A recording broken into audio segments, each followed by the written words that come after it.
Now, if you guys don't know who I am, my name is ZexML, and I am proudly sponsored by Polish Peripherals. If you guys don't know who they are, they feature a lot of different products, whether you are a PC or mobile gamer. Polish Peripherals has a wide variety of PC and mobile products, and they offer global shipping. If you guys want a 20% discount, you can click the link in my description and use my affiliate link. All of my videos will have this link in the description, and a 20% discount goes a very long way on these products. They also have a lot of deals on their end as well for 30, 40, 50% discounts, so make sure to check them out. Honestly, I have a few of their products, they're extremely trustworthy. Anyways, link in the description. Let's get to today's video. Do you guys want to be able to do this on Alu?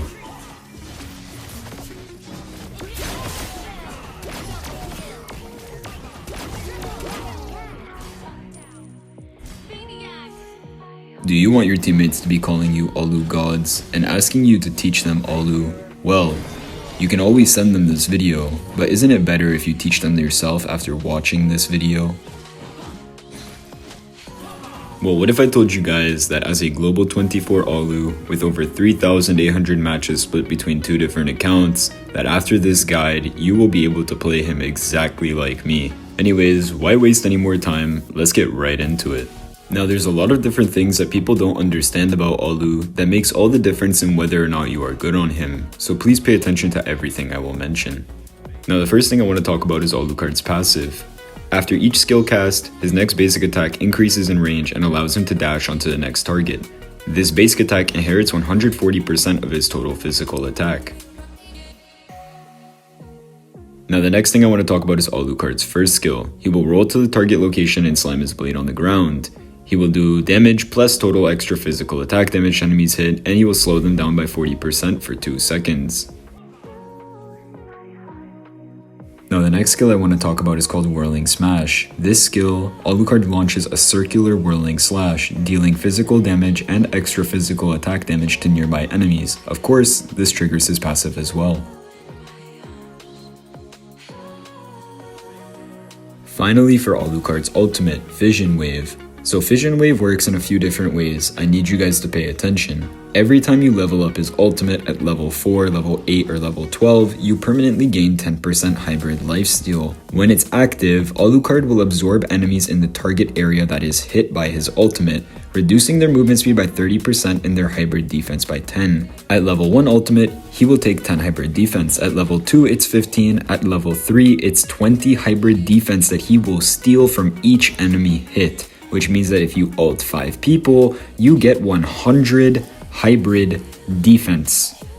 Do we understand this, chat? Now, if you tap his ultimate again after using it, it's going to release a shockwave in a target direction that's going to deal a base damage plus extra physical attack to every enemy hit. It's also important to mention that his skill 1 and skill 2's cooldowns get cut in half, which is why this pairs so well with Temporal Rain, because Temporal Rain also gives you a reduction on your 2 skills. Now, I want to talk about the best builds for Alucard. The top build is going to be your standard sustained jungle build. Almost every global Alu is using this build, and it's for a reason. The next build is the sustain EXP build, which you gotta build Fury Hammer first for, which you should do on every single one of these builds, but I gotta mention that for this one specifically as well, because you'll have 0 damage with Thunderbolt if you don't build Fury Hammer.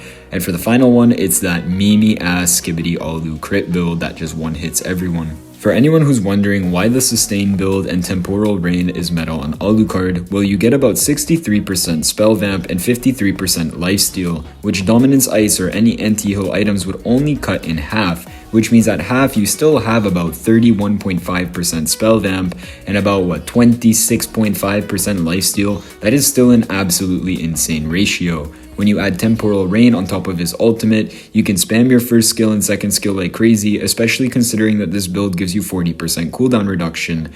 And we all know that the new Rose Gold Meteor can give you up to 50 hybrid defense, which when you pair this with Alucard's ultimate that gives you 20 hybrid defense per enemy you hit, you become tankier than a Hylos. Now for the EXP build, of course we're using Vengeance for the damage reduction and damage dealt back, especially to Trinity Marksman, right? On the other hand, we're using Thunderbelt instead of Blade of Despair because we want even more hybrid defense. We're very greedy in that way. And finally, for the Skibidi Alu crit build, in this build Fury Hammer, then finish Berserker's Fury and Has Claws, then get Blade of Hephaestus, and you're going to be having one-shot damage with 3 items. Once you get any of the other ones, It is just disgusting. Anyways, let's talk about Alu's playstyles, and then we're gonna have 2 gameplay examples. Now, when you play Alucard with the sustain build in jungle, first things first, you need to build Fury Hammer, because you wouldn't have the damage that I have on this Odette here if you don't build it. After that, you need to immediately prioritize getting to your War Axe, because this is going to give you 12% spell vamp and the most possible damage that you can have. The fact that this gives you so much spell vamp on top of Alu's hybrid lifesteal makes it an absolute necessity in terms of core items for Alucard right now. Now, a lot of people may be confused with why I get Rose Gold as the next item afterwards, and that is because it gives you way too much hybrid defense. You forget that every 4 levels, Alucard will get 10 hybrid defense from Rose Gold, which means that as you're constantly progressing through the game, as you hit level 8, level 12, you're going to be getting an extra 10 to 20 hybrid defense just from the passive of Rose Gold, which makes you that much more tankier and harder to kill. If you think about it, someone has to go and get 20 stacks of Thunderbelt to match what you get from getting level 8 or level 12. And honestly, when you have moments like this, trust me, you won't complain. Rose Gold came in absolutely clutch here. And after this, you want to go for Endless Battle. Now, Endless Battle is getting a change soon, and I think that Hunter Strike will be the best item to replace it. But this is to be determined by me and other global Alus, and all of us will keep you updated, and you should stay tuned so that you know, once a change comes through on Endless Battle, what is the 3rd core item you should get. There's a possibility that it will just be Blade of Despair instead of being 4th item being the 3rd, and then maybe something along the lines of Oracle or Hunter Strike as your 4th item, but I'll keep you guys updated. Now, everyone knows that the arch nemesis to Alucard is stuns. That's because you stop him from lifestealing and you lock him in a place and burst him down. But this build gives you so many HP items and so many things that aid you in your survival that even if you get stun locked for 2 or 3 seconds, in most cases you're still able to survive and get a few attacks in or potentially lifesteal enough to save yourself. And that is what makes this build the best build for Alucard in jungle right now, because you're constantly going to be having these moments.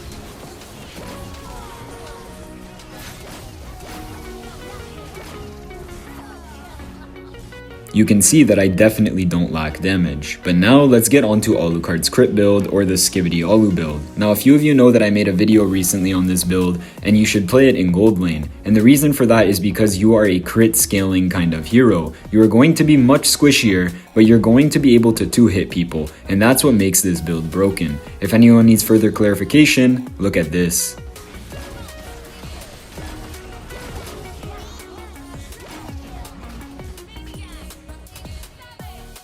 Man, that damage is just stupid. But honestly, I do recommend that for 90% of your games, you play his sustain build on either jungle or EXP. If you ever have the opportunity to play him in gold lane, I do suggest taking it if you know how to play him properly, but you have to be a bit more skilled because you're going to be less tanky, it's going to be easier to kill you, and it's easy to feed a lot when you're not as sustainable as the other builds. Now, in terms of your micro on Alu, you need to always make sure that you're using your first skill to dodge enemy skills or to place yourself in a position to constantly be able to chase the enemy. Another thing macro-wise you need to pay attention to is enemy skill cooldowns. You can see even here in this play, I'm able to tank all this damage because I'm playing sustain Alu with an Angela, but there's a lot of things I could have done differently. I could have first skilled out of Badang's way, I could have taken out the turret first, you get what I'm saying? But the point is that in terms of macro, if Badang doesn't have his skills, he's a free target for me to kill, and that's the main priority. You don't want to engage when the enemy Tigreal has ult and you're very fed and he's scared of you, and he might just try and solo ult you. And honestly, you will learn these things with time on Alucard. You can see that not even Suyu stands a chance, especially if you're on equal farm, he won't stand a chance. Joy loses late game, Fanny loses late game, Haya can lose late game, Alucard is a menace. Anyways, let's get into some gameplays. Starting off with Alucard in jungle, I want to talk about a few things. Firstly, get Fury Hammer as your first item. After that, decide if you want to get gold lane and go for Gold Crab, or if you want to go EXP. In this game, I decided to go EXP for level 5 ASAP, and I tried to get a gank on EXP lane since Guinevere is kind of weak and early, and I knew that the enemy jungle was pathing top. And because of that, we're able to get a free kill onto Gwyn, poke out the roamer a little bit, and we can move on. We're going to take the EXP crab, and then after that, we're going to look to see if we can take the top green. After that, I went to mid lane to take the Letho, saw Odette, saw her as a free kill, and then accidentally overextended and engaged onto the Martis when I should have just used my first skill to escape. Doesn't matter though, we're still 2-1, we have a 400 gap. And even if they get this first turtle, it doesn't make too much of a difference. All we need to do is continue farming. We solidified level 5 for ourselves, and we haven't been invaded at all, so we're still in a good state. Anyways, doesn't matter that we didn't get first turtle. I don't know what Lolita was ulting here either, but let's keep focusing on our farm. Here, the other team decided to overextend greatly for my mage, and because of that, we're able to get a shutdown onto Martis. This is a really big mistake for the enemy. You just gave me 320 gold for free. Anyways, after this, we can either look for plays on top lane or just places where we can farm. We see that Odette just used ult and she's half HP, and this is a very free kill for us. And since we know that the Tigreal is top lane and Guinevere's bot, let's push mid turret for some free mid turret gold. 150 does help, especially considering we just got that 320 shutdown after. And let's keep farming this Odette because she's a very free kill for us. So we're just going to jump down here, get this kill on Odette, defend the mid turret, and go back to farming my red buff. And after my red buff, we can go to the turtle. Now pay attention to the micro and macro plays here. First, I wait to go onto their backline, which is the Odette, and I want to save my first skill for when Martis gets in range to use his second. Now that we've dodged his second skill, we're able to sustain a lot more damage and survive easier, and single-handedly because we dodged it, we managed to live. I saw Guinevere pathing up, so I knew I had to try and dodge her second skill. Got a nice little dodge, Guinevere messed up her combo a little bit, and we get to escape. Even though this is a little bit lucky, if I didn't do some of the things that I did, I wouldn't have been alive here. And this is the difference between global Alus or people who are just playing Alu and are stuck in Supreme or stuck in very high rank Supremes, maybe top 10 in your country. You can see that I can immediately do the turtle now. I know that Martis isn't going to contest and he won't think that I'm going to do the turtle because I was so low HP.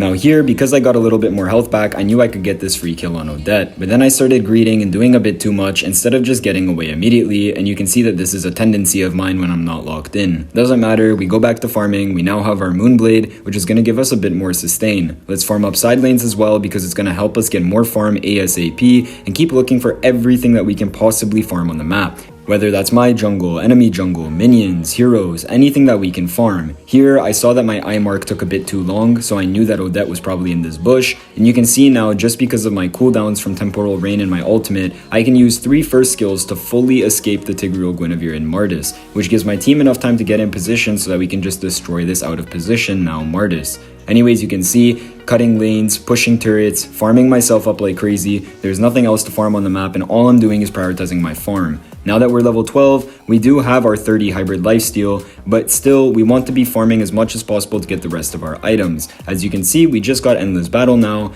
and because we have these 3 items, we know that we can fight in 1 versus 3 or 1 versus 4 situations. Pay attention to how I stack my War Axe stacks before I engage.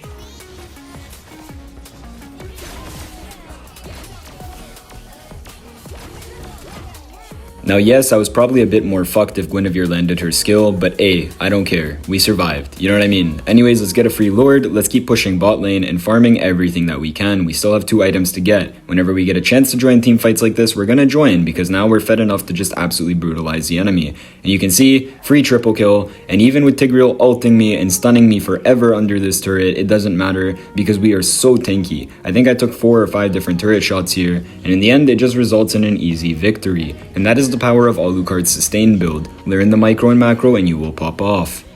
Now for the final gameplay of this video, I want to talk about Alucard crit. Now when you play him on lane, learn your matchups. Certain people are going to be harder for you to verse. Like it's going to be easier to verse Granger or Mia than it is going to be to verse a Melissa, because Melissa is able to poke you out like crazy from a distance, has her ultimate at level 4 that's going to stop you from getting on top of her, blah blah blah. But we know that Granger's a free kill. We managed to zone him off of a few minions, and just like that, he doesn't have level 2, so this position is super greedy. I don't know why Haya didn't engage on him, but it doesn't matter. You can see that Granger literally cannot do shit to me, and just like that, we're able to zone him even more, force him to lose more minions, and now that we have level 4 and he doesn't, it's a very free kill in lane. And just like that, we're literally ahead instantly. That is the power of Alucard crit on gold lane, but you have to know the matchups to play it. I tried to predict Granger's dash, he ended up dashing a business day later. Doesn't matter, we push the turret, we get more gold crabs, we zone him off more farm, and now that we have Berserker's Fury, he's just gone. This dude just doesn't exist anymore.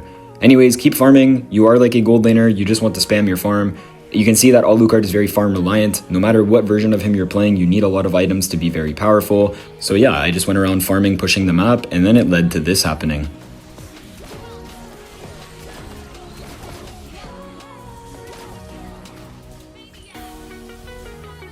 Literally the whole enemy team just got one-shotted. They ended up conceding defeat, they just surrendered, and that's it. Anyways, if you guys enjoyed this video, please leave a like and subscribe down below, and comment what guide you want me to make next. Anyways though,